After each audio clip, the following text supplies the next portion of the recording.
Well, hi, and welcome to Practice Makes Parent, where we understand it's not about perfection, but about transformation. I'm Rebecca St. James. And I'm Dr. Danny Huerta, and I'm excited about today's conversation, Rebecca. Yes, me too. This is an important one. We're talking with two authors and speakers about building relationship intelligence in our children. And what an important topic. It really is. And we need to learn how to be aware beyond ourselves. And that's what we get to teach our kids. There's intelligence, and there are other things that are talked about is specific to intelligence, but rarely do we talk about relational intelligence. And emotional intelligence. I mean, we're really being kind of in tune with others, and also what God asks of us when he calls us to be loving as Christians, and we will be known by our love. I think about that scripture.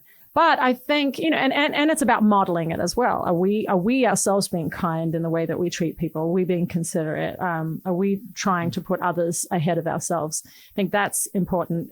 Kids pick up so much from just what we're modeling. Right. But I also think about, Danny, the impact that 2020 had, really on our kids, that in very formative years for a lot of our kids. Yes. And then social media, and sometimes the trap that can be, not necessarily all bad, but it has to have a lot of boundaries around it. And then screen time, same thing. All of these areas tend to discourage, I think, in some ways, personal one-on-one or group relational intelligence, And so I think we've got it a little bit harder or more challenging, maybe even than parents in the past, because we're dealing with some of these things. Not that it can't be done. And if anything, I think we just need to let those realities appeal to our courage as parents, and our, I'm going to, with God's strength, really rise up and go, the culture is not going to dictate a lack of relational intelligence in my children. We are going to be known, as a family for our kindness and for our consideration of others. And so this segment today with two very well known and respected authors, I think is going to be such a gift to our audience. Rebecca, you bring up two very important topics, and that is the part of social media, the impact that has had on the kids. And we have discussed that on the show, and many people have heard about that. And also 2020, the reality that it changed the way that we relate with one another and to one another, and in the communication that we even have in our workplace through 2020. So for our kids, they've experienced some new things that have impacted the way that they relate to others. And on top of that, the messaging that they're receiving is that they need to please themselves and get things for themselves and accumulate things, be a consumer of society and consumer of people. And really what God calls us to is to be contributors. That relational intelligence means that we are to be an example of Christ and look to serving others and being stewards of his love. And that's what we get to invite our kids into, because that's where we find freedom. That's where we find expression of our identity as his children. And we begin to show our kids that we can think beyond ourselves and consider that other people have thoughts, they have emotions, they have experiences. And the big question is, what is it like to be with me? And what am I trying to communicate? What am I trying to accomplish when I am in relationship with another person? Is it for my own benefit? Is it for our benefit, or is it for the benefit of the other? And I love Romans 15, verse 2. It says, let each of us please his neighbor for his good, to build him up. We get to be builders in other people's lives. And that's what we get to talk about today with our guests. And exciting conversation, Rebecca. Also in this episode, we're going to be answering your voicemail questions. Today's question comes from a mom whose son isn't physically developing as fast as his classmates. And she has a few questions for Danny to answer. Well, our guests today are Dr. John Trent and Dr. Dewey Wilson. Both are staples in the marriage and family arenas. John is the president of Strong Families in Arizona, and Dewey is the president of Strong Marriages in Texas. So as a team, you can see how powerful their information would be combined. Absolutely. And they've written a book called The Relationally Intelligent Child. And they're going to give us 5 key ways to help our kids make meaningful connections to effectively interact with each other and the world around them. And we know you're going to benefit from listening to this conversation. Well, John and Dewey, good to have you on the show. How early can kids begin developing relational intelligence, and how do they do that? Well, Dewey, that's so easy. I'm going to let you jump in there and start off. Well, my emphasis for my psychology PhD was on cognition and understanding how the brain develops, how it processes information, and also how we have a tendency to learn. And while there's so much development going on in a child's brain, an infant's brain, all the way up into, quite frankly, until their mid-20s, we've all been given the innate ability to connect with others, to relate with others. And the first thing that most children are going to do is, obviously, they've developed a bond while the child is in the womb, but they begin to learn relational intelligence immediately, because they're obviously dependent and looking upon a caregiver or a mom to be able to meet their physical needs. And but it's not just the physical bond that's taking place; it's also the emotional and the mental bonds that are taking place. So they begin to understand, maybe not fully understand, but to recognize that they're developing relational intelligence. Can you explain to our listenership what relational intelligence is and why it's so important in today's culture? Well, relational intelligence, I mean, we've all heard of artificial intelligence. We've heard of emotional intelligence and even IQ. Yeah. And when you think about these specific types of intelligences, these are quotient based. They are their capacity. You can measure it in some sense. There's been assessments and other research specific ways to determine what is the capacity. Well, when we began to look at relational intelligence, it's not a capacity-based intelligence. What it is, it really is exercising our natural ability to learn, understand, and apply healthy relationship skills that are successful for connecting with other people as we do life with them, and really to understand what it means to operate in interpersonal relationships. And you've given 5 elements to this, right? What are those 5 elements to the relational intelligence that you talk about? Because for a parent to bring it to a practical level, what do they need to be looking at as they're thinking about this development of relational intelligence in their kids? We determined there's actually 5 elements, and the first foundational element is a secure attachment. And then once the child has that secure attachment, we've also seen that they're able to fearlessly explore their world, which is the second element. And the neat thing about each one of these elements is they build on the preceding element as well. So if there's a foundation of a secure attachment, there's fearlessly exploring their world, which leads to an unwavering resilience. And that unwavering resilience ultimately results in the wise decision making. And then lastly, which is the 5th element, is future focused service of others. And so let's talk about that first one, the secure attachment. What does that look like? John, tell us more about how this impacts a child's ability to go through life. It's interesting, attachment theorists, talk about 3 questions that you really want to answer. And boy, so the two of you, where were you when you were 10 years old? 10 years old, where were you? I was in Australia. I was in Sydney. Okay. Yeah. I was in Colorado Springs, right here. Okay. I had just been here 2 years since we had moved from Mexico City. Okay. All right. So wherever, if you think about it, you're 10 years old, and let's say you walk up to your house. Okay. So you're 10 years old and you're back when you're, young, and you walk up, it's getting evening, the lights are going down.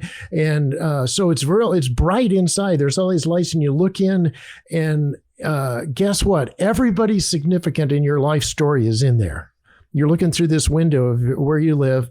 And so for me, that would have been my mom. I didn't meet my dad till I was in college. So it was my mom. There was my grandmother, and then, our bulldog, Sam, and what we ask people a lot of times is, hey, you're 10 years old, you're looking in that window, and everybody is there, okay? And who looks at you like they were absolutely crazy about you? They see you in the window and their eyes just light up, that's one way. Now, first of all, our bulldog was probably the one that was most excited to see me. The whole body would move. Yeah. Yeah. Oh man. But if you think about it with kids, think about these three questions.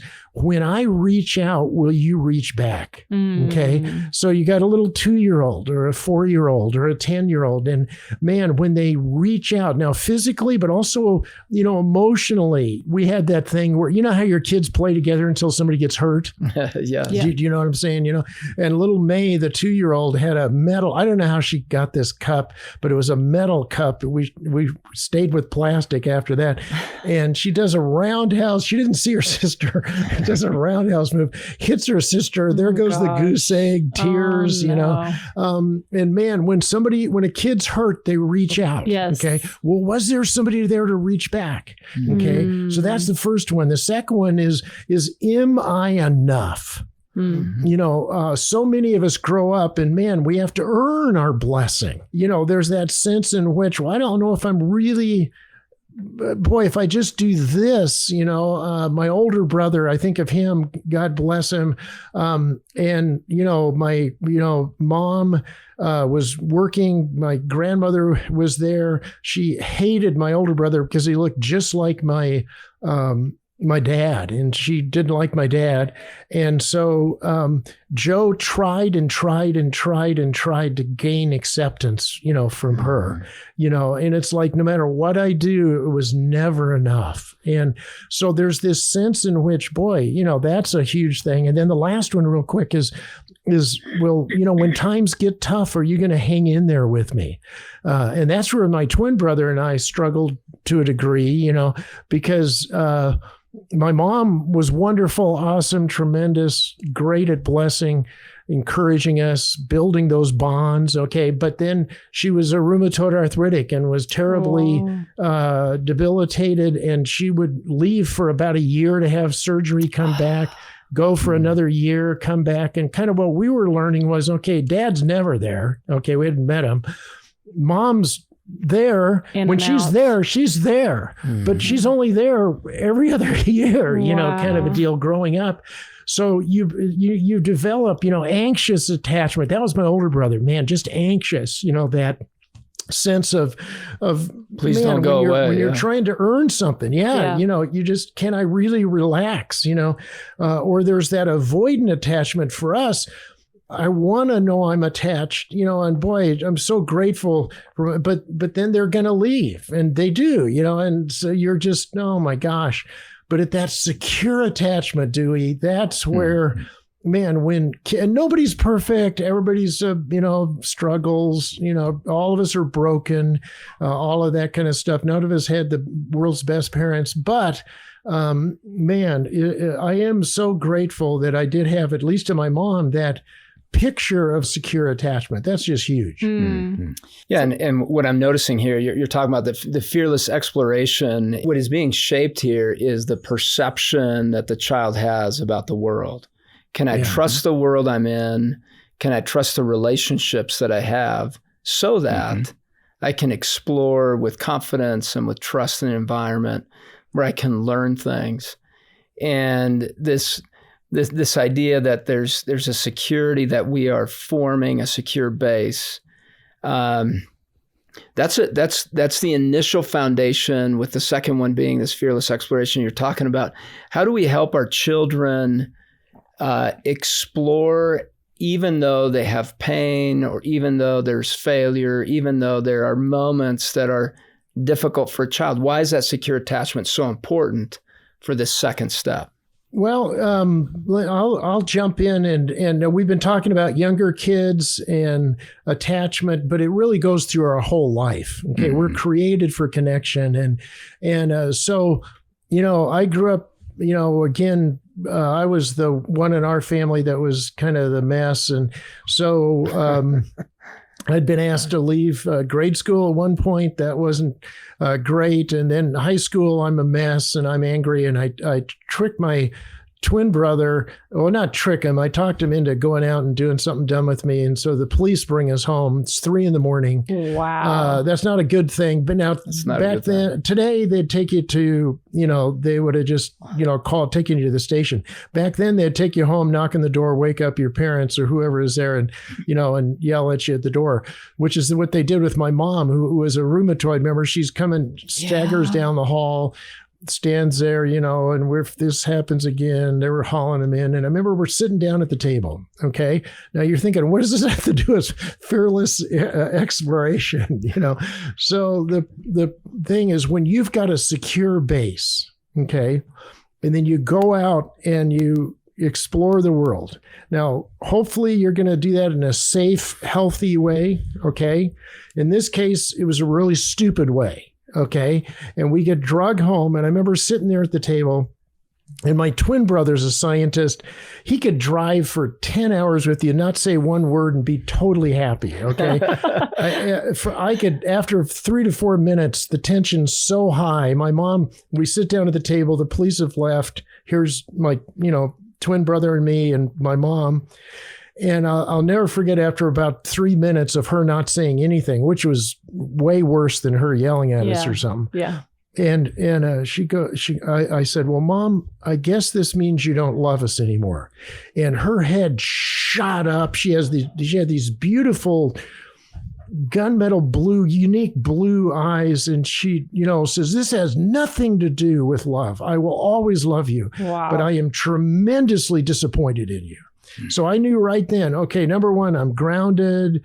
There's going to be consequences, all this kind of a thing. In fact, you're still grounded, right, John? Yeah. Yeah. But I can't even describe to you. It was like, okay, as messed up as my life is, as messed up as I am, she's not going anywhere. And then there's that freedom that to explore in better ways. Because Dewey, that's that third thing, that resilience is they're going to make mistakes. But if there's a secure attachment and the ability to really ask, questions, engage with them, then they can really begin to learn from those mistakes. But a lot of it had to do with that secure attachment. We have we live in a culture where oftentimes parents nowadays, they want to protect their children at all costs. I mean, it's like they want to, wrap them up in bubble wrap and then send them to school so that nothing can cause them any harm. I remember growing up and I grew up with an older brother that many times I think he was destined to do nothing but get us in trouble. And, my dad was, he allowed us to have motorcycles when we were growing up. And I'll never forget one Christmas, my older brother gets the Honda 125, and I get like a mini bike. And I'm going, what the heck is this all about? But the one thing that they would do, my dad would do, and mom as well, they would say, okay, well, you can get out and ride these things, but, I want you home before the street lamps come on. Now, oftentimes when we were out doing our thing, there were many times when I would try to keep up with him on my mini bike, and the only way I could do that was to grab a hold of the throttle side of the mini bike and pull it back so it'd go faster. And unfortunately, what happened is that one time I pulled that thing back and caused me to flip over the handlebars. Oh, gosh. And I came, I had more blood coming out of me in different places, and like you, John, I was thinking that when I go home, my dad's going to be so upset at me. One, because it tore up the motorcycle and mini bike, but the other is that, man, I've got a tooth knocked out. I've got blood coming, and so anyway, I get home, and the first thing that my dad does is he doesn't go look at anything about the mini bike or the how it's been up. What he comes over to me is, and I'll never forget this, he has his white T-shirt on because he's working outside in the yard, and he has his white T-shirt on, and he comes over and he begins to take that T-shirt and wipe the blood off of my skin. Most of it was dry, but the one thing that he was concerned about is one, are you okay? And the second thing is okay, now tell me what you learned from this. And that's part of the resilience, the building that we have in children. I mean, it's what that did for me is it gave me, one, the self-confidence of knowing that that I too have this safe base, and that my dad loves me, and that he cares about me. But more than so than that, when we fall down, if there's somebody there to help us get back up, and really that's how we define resilience in the book. Yeah, it's the ability to when we fall is to get back up on our own. Yeah, and because I remember how painful those cuts in the scratches and the broken tooth, because I remember what that felt like.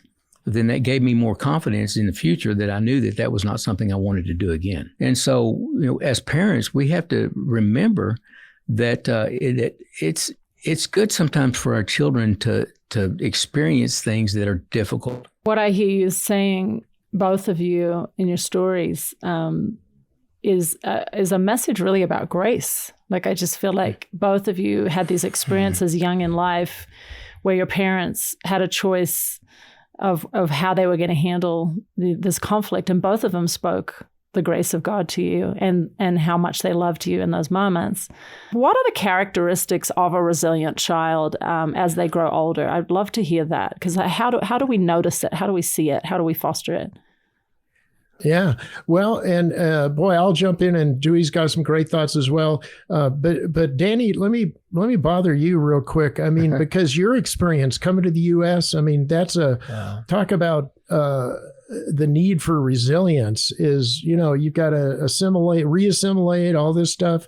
So, I mean, did you go through some resilience training early on? Yeah. I mean, I didn't have much choice in it, just jumped into it. And many times our kids are taken into places of needing to adjust to whatever that is, whether it be divorce or a move or whatever it is, they're adjusting to that. And as a young child, 8 years old, coming to a new country and learning the language, that was very difficult, to not know what was going on, not feel connected to anyone. It felt very unsafe. Yeah. And then it felt, going home and talking to my parents, that felt safe. We had a secure attachment happening in the home. If that wouldn't have been there, it would have been very difficult to feel any type of growth, to do fearless exploration, and to bounce back at times at school where I felt like I was not going to be able to make it.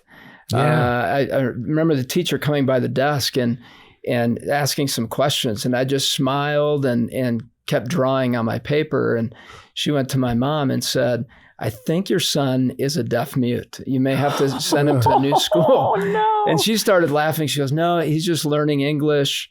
I'm not worried about that. He'll hang in there."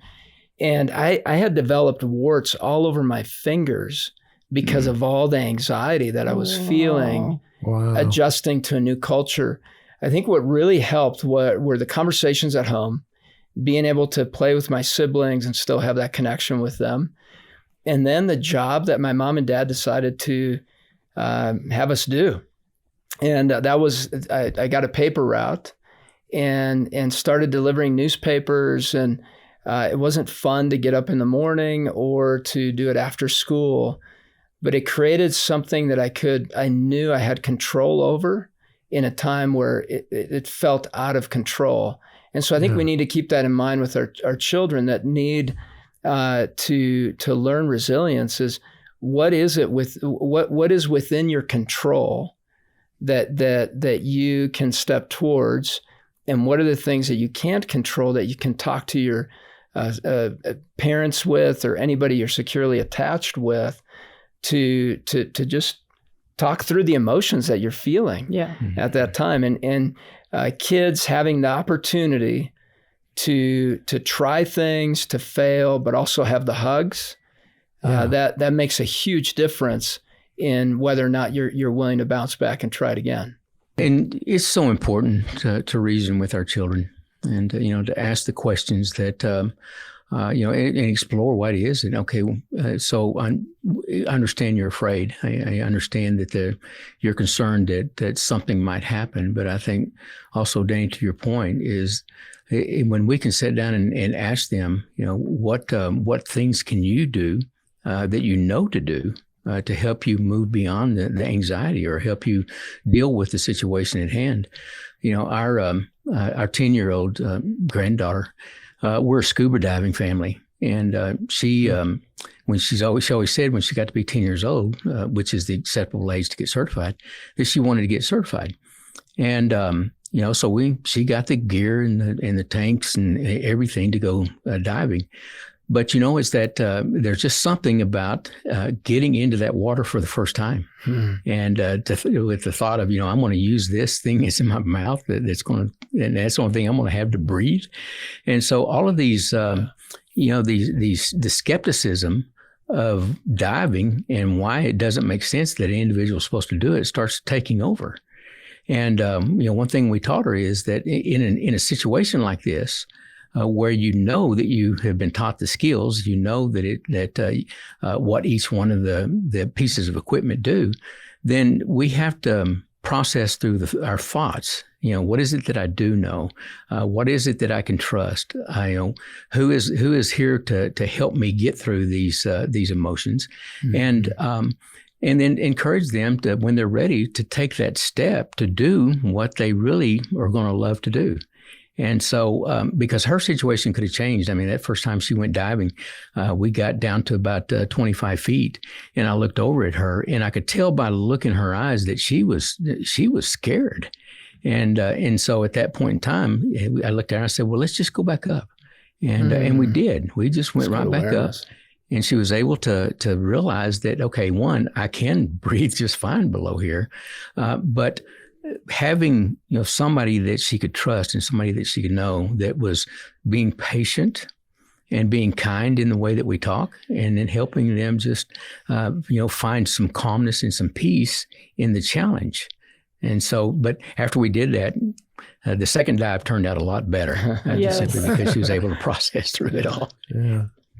Boy, I hope as people are listening to this, they're going, oh my gosh, I got to thread the needle. I got to just do everything just perfect. I mean, you're going to miss it, 60% of the time. And isn't that interesting? In attachment studies, if you're there 40% of the time, now I'm sharing this for the single parent mom that's working and thinking, oh my gosh, what if I am not able to, or what if I respond poorly? So as people are listening, again, this isn't a formula. These 5 things are just characteristics that we get to build on and then we get to learn from. And boy, they're scary sometimes, to, trust that a 10-year-old can go underwater and all the other stuff. But again, these are just really awesome things. The Lord created us for connection. Yes. And we're just trying to say, how do you help foster that with these kids? Can you speak about self-regulation as a part of this relational intelligence? Because I think helping our kids regulate, calm down, sort through their emotions, not be overwhelmed by them, not kind of emotionally react all the time from that place. How do we teach that? How do we encourage that, the self-regulation part? Well, here again, I think, Rebecca, it's about not making it your agenda as to what you think they ought to be doing, but to take the time in the moment and help them understand that there's a reason why we shouldn't do certain things. And, when we've often said that when understanding meets knowledge or experience, then it changes the scope of everything. Okay. And so when we can help our children understand that, hey, I know you're scared, or I know that you're angry. We live in a world where there's so many unmet expectations and unrealistic entitlements that many of our kids have. Yes. Because that's what they learn in social media or in the cultures that they're attached to. But to help them understand that, okay, we can validate these emotions, and I know that this is how they feel, but you tell me how it makes you feel. And then once they're able to express this, then they're able also to understand that, okay, just acting out is not an acceptable response. In the book, we talk about the when I went into, I still do it with my grandbabies. I take them out to eat once a week, and we went into one of those fast food restaurants, and there was this child there that was just spinning around on the floor and screaming and letting everybody know that he was unhappy, and he was unhappy because the Happy Meal didn't have the toy that he wanted. Uh-huh. It wasn't a Happy so Meal after, for him. yeah, exactly. And so after Kimber and I watched this. She got back to the table and she goes, I was embarrassed for him. And, one, that's a level of empathy. But I asked her, I said, so, why do you think he was acting out the way that he was? And he said, well, he didn't get what he wanted. And I said, well, oftentimes when it's not just about not getting what we want, it's not really understanding that our emotions, they can need to be dealt with and they need to be validated in certain ways, but it's not acceptable to act out. And that's what self-regulation does. It helps to be aware of the emotions, but it helps keep those emotions in check before you make a bad decision and act out on them. That's great. Yeah, the wise decision making, right? It's as if you have controls in front of you, you're driving a car, and children love to sit in the driver's seat, especially the young kids, to just get a feel for what that feels like. But it'd be great to do this with your child, put them behind the wheel and say, when you turn to the left, when you turn to the right, it turns the whole car. When you look at the gauges, if you're on empty, if you haven't eaten for a while, most likely it's going to be good to eat some food if you know that changes your mood. Then the speedometer, if we're going too fast, you need to press the brakes to just slow down. Helping the kids learn what it means to self-regulate. It says if you're a car and you're in charge of that, you're needing to make decisions, and there are implications. If you turn the car a certain direction and you run into a tree, something happens there. So next time you say, well, I'm not going to turn that way. Kids are making decisions many times based on emotions. And what you guys were talking about is there are these emotions that come up, and as parents, we get to be there with them and help them make sense of those emotions, and then help point them in a direction with those emotions. So let's say you have a child that is really highly emotional. They get out of control a lot. What is a good way to help them learn to stop and really observe themselves when they really don't have the skill? How do you bring that skill to a child? And what does a parent need to bring to the table when they're trying to teach that skill? Well, I'll jump in just to say, nobody's saying, well, emotions aren't important or whatever, because you can't out logic some emotions. I mean, if you're at a movie theater and it's getting dark, the lights are going down, the movie's about to start, and somebody walks by on your aisle and accidentally steps on your foot. Okay. What's the first emotion is going to be, ouch, and you may get mad, golly, but now they're apologizing. Oh, I'm so sorry. I didn't see your foot, so, okay, well, I guess they're just clumsy. You don't tell them that, but do you see what I'm getting at? Mm-hmm. But so we're not saying don't feel, because sometimes, but how do you process it? So I remember, when Carrie comes from a long line, our oldest daughter, of overreactors, which is me, basically, so I didn't grow up with a lot of self-regulation because nobody was there. So you didn't have to regulate things very much. But one of the things that really helped when she was young was I would get a cup. You have to get a glass, like a mug that's clear, okay? Fill it with water. So you know how they love to push the buttons on the microwave? Yes. Okay. So I'd say push 3 minutes, push 3 and it's 3 minutes. Well, after about 2 minutes, it's going to start bubbling. Mm-hmm. Okay. In a microwave, 2 minutes and 20 seconds ish, kind of a thing.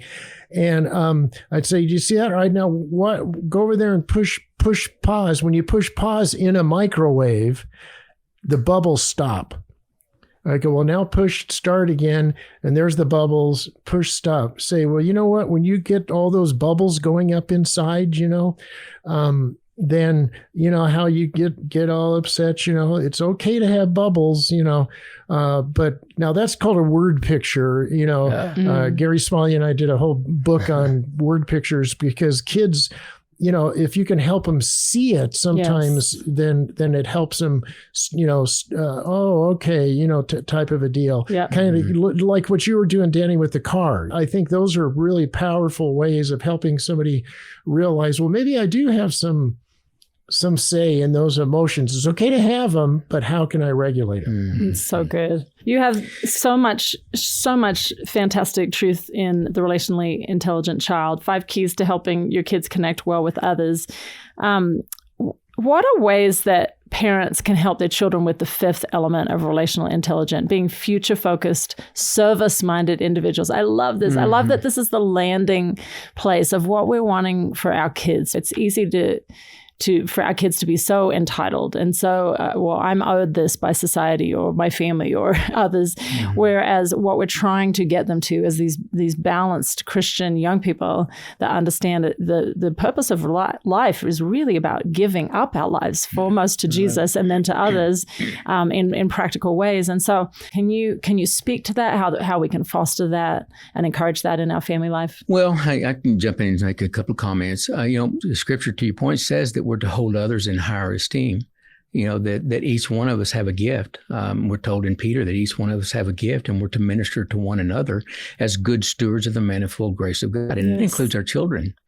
It includes the God-given innate ability to put self second and then to put others first. Yeah. But in doing so, we also have to understand that, what having a future focused service of others is operating within what God has gifted us with. And, we talk some in the book about personality and understanding our children and growing them in their God-given bent and what they're talented to do. But I tell you what, the Millennials and Gen Zers, especially when you look at Gen Zers, many of them are they're probably more altruistic than any generation that's come before them over the last 50 years.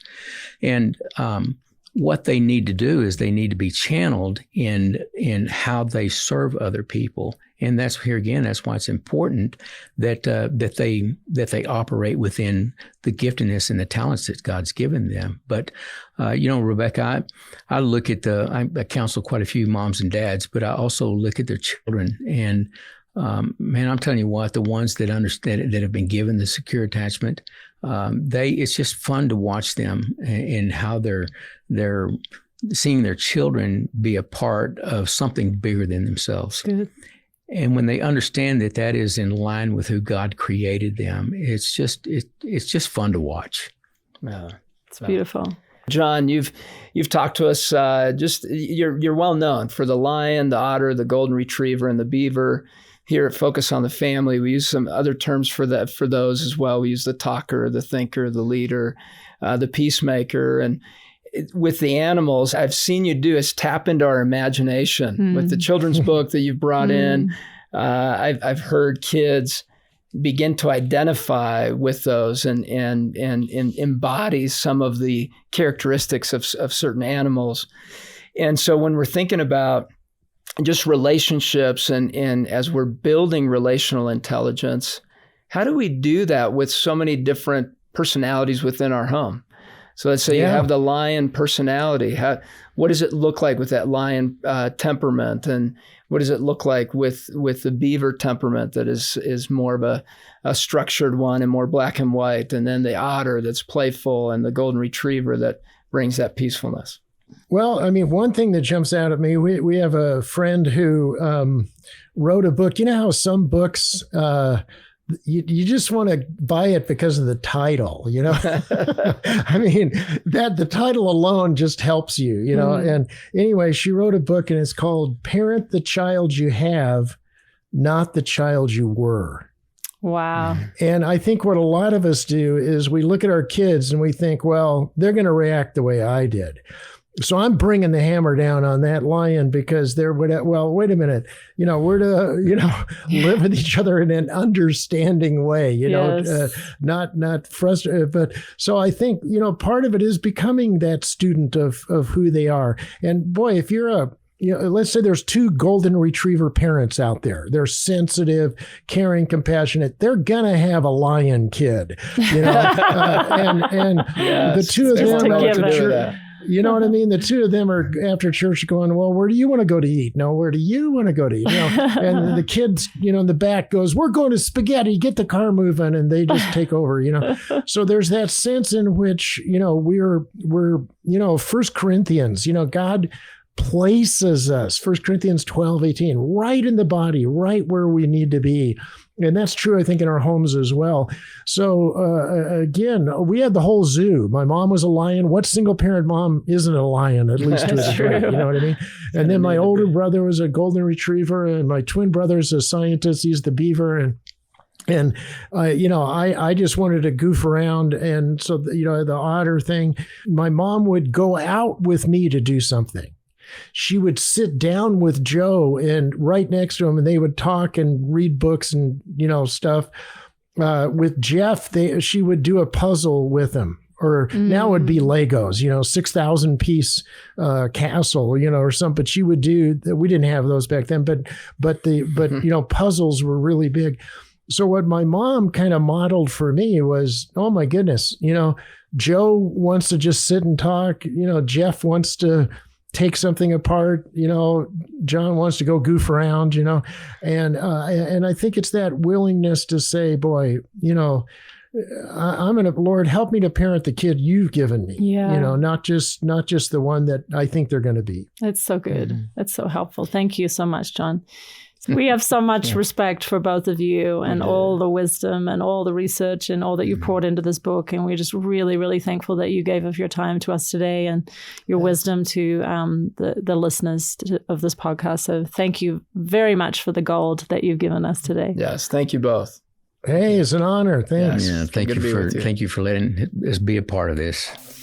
Danny, I particularly loved about this interview that they were talking about the different personality types that we have as human beings and how that affects relational intelligence. I think that's so interesting. And in a day and age where I think parents are very aware of different personality types and different even systems of looking at our personalities that have been given to us by God, I think their particular version of that is just fascinating. And I love that they brought that into emotional intelligence. I think it's a great gift. I think it's important because it requires empathy. When you're looking at personality, kids need to learn that other kids have different perspectives. Other people have other ways of looking at something, and one isn't necessarily better than the other. Maybe one gets a clearer look into something.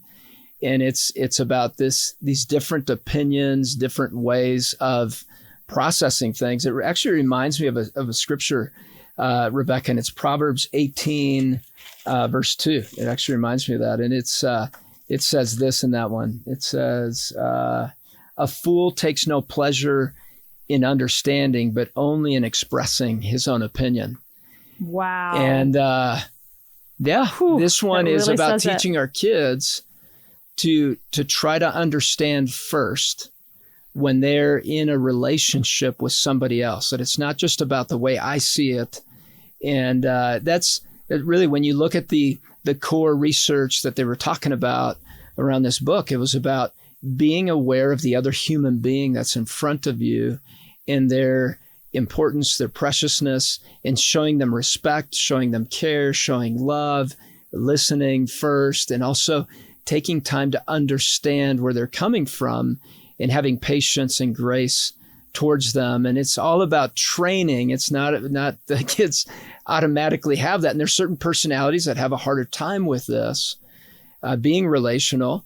And so knowing each of our kids and guiding them and then modeling this are all great opportunities for us. And I think this podcast was a home run for this very topic. It provided insights that are practical and research-backed. And John and Dewey's book, The Relationally Intelligent Child, is an easy read. So we recommend you read it. You can finish it in an hour or so, maybe a little longer. Just digest it maybe a little bit. Don't consume it too fast. But it's chock full of insightful ideas and biblical principles on child development. You'll want to pick this one up. This book is a great tool for growth and connection that not only will change a child's life, but also a parent's own relationship styles.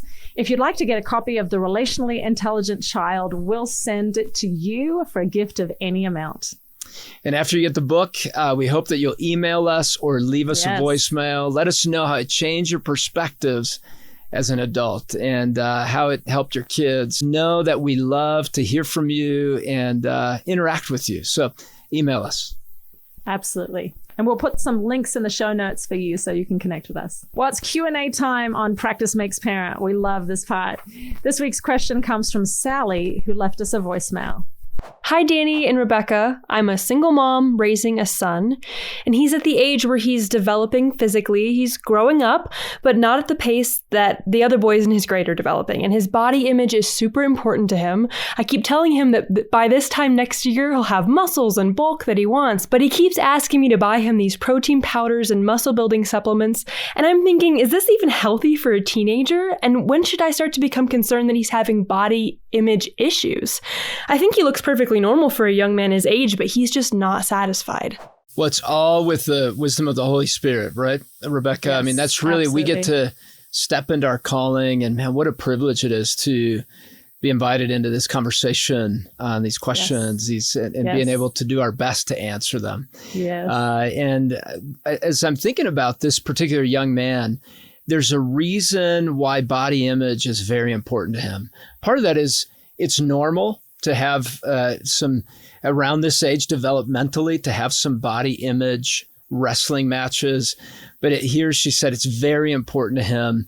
And so, Sally, I'd encourage you to ask him, hey, so what this whole body thing, what's so important to you? Get to know it. It's not necessarily bad. What you're trying to do is understand where this pressure's coming from. And many times for boys, it's wanting respect. The bigger you are, the more respect you might get, the more power you might feel, the more control you may feel. And most likely he wants to be admired. There are boys I've talked to, many different boys, that have gotten into the lifting, bigorexia type of thing where they want to get as massive as possible and big as possible. And that's actually a new eating disorder for boys, this bigorexia, where they want to bulk as much as they can. They call it bulk season, kind of like a bear, I guess. And you take in as much food, having multiple meals, gaining mass, and then changing that to muscle with tremendous amounts of protein and working out as much as possible. And for many of those guys, the perception is, I'm going to gain respect, and the ladies like it. That's what they have said. And so there's this idea that if I do this, I may gain love, I may gain admiration from people around me, which tells me they feel they don't have it. And so for your boy, it's not bad to have protein powders. There are some that are much better than others, just quality-wise. And so you want to find a high-quality protein for your son. Developmentally, it is a helpful thing, but in small quantities. If he's obsessed with it, there's something behind that you want to explore. And whether it's you asking him questions to get to know it and validating the fact that he, as a boy, he wants to feel like he measures up with some of the other boys. It's a normal comparison. It doesn't make it good. It explains where it's coming from. And maybe seek a male counselor that can work with you guys to get through this season and talk through some of the angst that he may be feeling, especially if he's wanting muscle building supplements. That's somewhere he's learned about that. And that's not a healthy thing for a developing boy to be looking at. Just look at what are some healthy supplements. Health is really the goal, not all this muscle mass that he's wanting to accumulate. For some reason, muscles for him indicate I'm a man, and there's so much more to be built there. And I get it, as a single mom, this would be a challenging conversation for you, yet you want to initiate it and step towards it, ask questions, get understanding, validate the fact that your son has these, and then look for healthy things for your son and things you can be doing in a healthy way to remain active and to build natural muscle that can be built at this age. And then if you look for a counselor, again, we have a consultation line here at Focus on the Family, and it's 1-800, the letter A and the word family, 1-800-232-6459. That's a wonderful resource for you. Now, dads, I encourage you, if this is happening around you, I encourage you to lean into the conversation. And we actually have conversation starters for you. What you can do is text the word dad to 32728. Again, dad to 32728. That'll be in the show notes as well. And you'll get a variety of conversation starters. Make sure you're leading the conversation towards a healthy development. That includes spiritually, emotionally, mentally, relationally, and physically. You're an important part of that conversation. Absolutely. Thank you so much, Danny. And Sally, thank you so much for your question. We are so grateful that you took the time to reach out to us. And we're going to send you Danny's wonderful book, 7 Traits of Effective Parenting, as our way of saying thanks.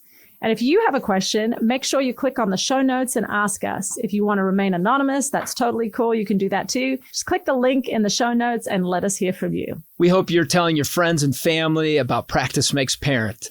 Podcasts are a great way, Rebecca, to learn and grow, right? Yeah, I love listening to podcasts. There are Me too. So many out there. And so helpful. We are thankful you've joined us on this podcast. And we hope that you're enjoying the content that we provide each and every week.